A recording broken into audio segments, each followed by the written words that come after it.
Құрметті жерлестер, сіздерді мемлекеттік мереке Қазақстан Республикасының Конституциясы күнімен құттықтаймын.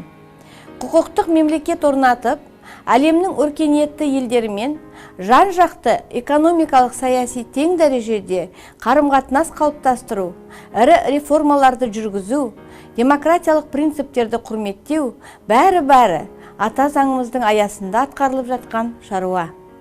Бүгінгі Қазақстанның әлемдегі жоғарғы беделі бұл біздің тікелей ішкі жетістіктеріміздің, бейбітшілік сүйгіш саясатымыздың және ірі халықаралық жобалардағы бастамашылдығымыздың нәтижесі.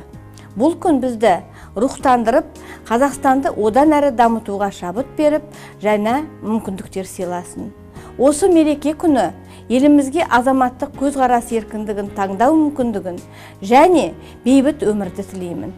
Отбасыларыңызға аман саулық, бақыт, сенім және отанымыз Қазақстан Республикасына жарқын, кемел болашақ тілеймін.